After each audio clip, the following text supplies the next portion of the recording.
Good morning, warriors. Fernando here, God's Prepared Warrior, and welcome to Thursday. We are getting closer to the weekend. Closer and closer and closer. What does that mean for me? That means that our fundraiser on Saturday, I'll be working all day, and I'm going to need God's strength for that. So welcome to Thursday, guys. I hope that you are... I just hope that you guys are doing well and that you are really, really, really into readiness, because I don't know if you saw in the news, but Cuba has shot and I believe has killed a few people that were in an American vessel that was in their water. So I don't know a lot about it. I've only heard bits and pieces. And Rubio, Senator Rubio, you guys know what I'm talking about. He came out and said that they're investigating the situation and that they're going to get to the bottom and figure out what happened. But it sounds like Cuba is saying that that boat fired upon them first, and we know that Cuba is not very truthful. So, situation to keep in prayer, for those who are hurt, and even the families for those who lost loved ones. As that comes out, we're going to see something come out of that. Is it another thing to keep the American public their eye on so that things over here can happen? Could be, right? Could it be something that is going to be the thing that kicks off confrontation with Cuba? Could be, I don't know. So just something to look at, pay attention to, stay prepared, stay vigilant to this situation. Let's just keep that and take that to the Lord. Now, because of that, I think today's prepping tip is important as we talk today. Because today I want to talk about closing the gaps, right? We're seeing a lot of things, right? We're seeing this situation happening. We're seeing, potential war with Iran, and, stuff with China, all this stuff, right? I think it is important for us as preparedness individuals to begin to close the gaps in our own preps, right? So I'm talking to all of you who are like-minded, who are in this space, and it's time to really buckle down on our preparedness, right? So I want to talk about closing the gap, right? Because most people don't fail in a crisis because, they had nothing. They fail because they had almost enough, right? They had almost enough water. They had almost enough batteries for their things. They had almost enough medication, and almost enough discipline, right? So today I really want to talk about closing these gaps, right? And how do we do that? Well, we have to identify the weakest thing, right? The weakest link, if you want to use that term, right? You should ask yourself, if the power went out for 72 hours, what would frustrate me first, right? If grocery shelves were thin for 2 weeks, would I wish I had bought this thing, right? If fuel spiked overnight, and it possibly can, right? Because overnight it goes up a few cents here and there, right? If fuel spiked overnight, would I be scrambling? Would I be able to have enough fuel? And what does that fuel storage look like, right? Preparedness is about eliminating the weak points. And, I was watching another YouTube channel earlier on my way up to work this morning, and he was talking about, not having enough, right? And, I think that, we have to look at what we have, take inventory, and we gotta find those weak points and we gotta make them better, right? Because you don't want pressure to expose those weak points, right? So I think it's important for us to identify those weak things in our preps, right? The second thing I think we should look at is just strengthening one area today, right? Start today. I think that's the next thing we should do, is strengthen one area. And I'm not saying you should do this for all of your preps all at once, right? Because we know that is a huge thing to do, and you're more than likely not to do anything because it's such a daunting, huge task, right?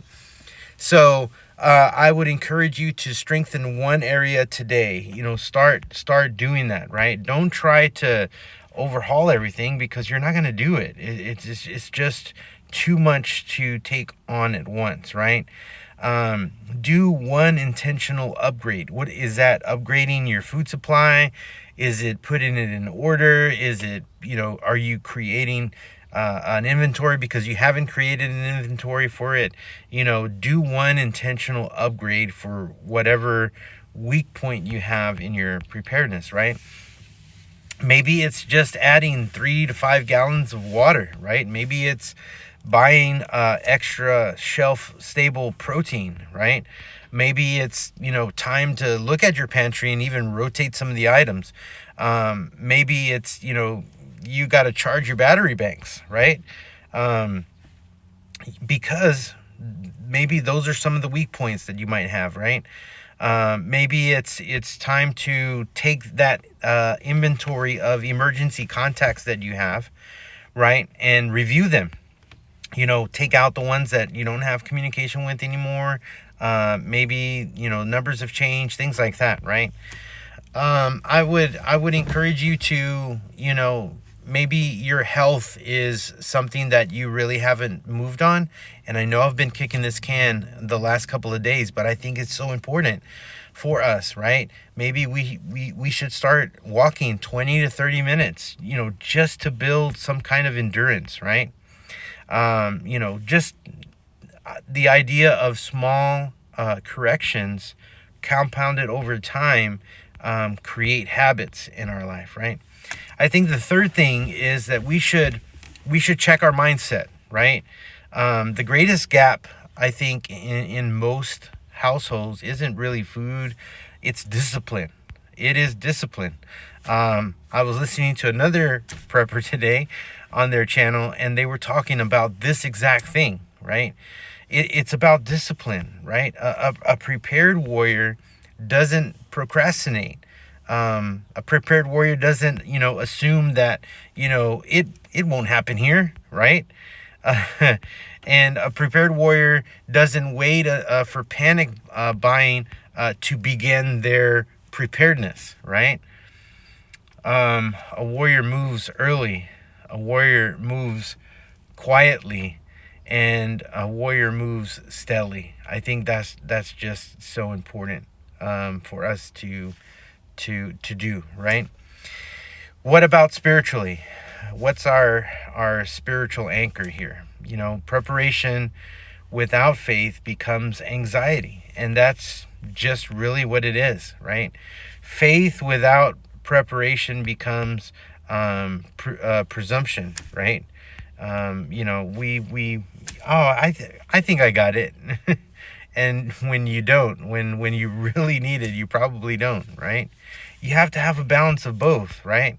And it's important for us to always pray. It's important for us to communicate with the Father. I had a conversation yesterday with someone about prayer and the importance of it, right? I told them, think about a war. Think about a war, right? Let's say there's two places that are going to battle each other. The thing that can kill either side is a lack of communication, right? You can't communicate, you can't send your troops, or you can't warn your troops, and if that communication link is broken, things can turn for the worse, right? So in our spiritual life, it's so important for us to have this prayer life in communication with the Father, right? Because we are in a spiritual battle. You know, we have a lot of physical battles that we're seeing, right? But in reality, it's a spiritual battle. And so you know, it's nothing new. These are the battles that have existed since Genesis, right? You can look at these battles, and they've continued over time. There have been moments of, you know, everything is okay. There have been moments of, you know, we're good, right? Until all of that flares up again, right? So we got to continue to pray to the Father and ask Him to guide us, to give us wisdom, to give our leaders wisdom. That is so important, right? And then the next thing is we need to have our spiritual plan, right? What is that? What does that look like for us? Are we studying Scripture? Are we opening the Bible? Are we memorizing Scripture, not just for our brain, but for our heart, right?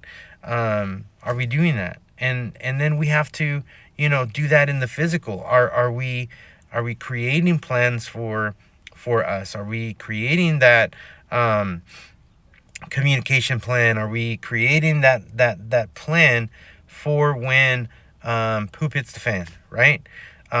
What is that plan? And then are we preparing? Because if you really need a sign, there are many signs that you can look at that we all need to be ready for something to come, right?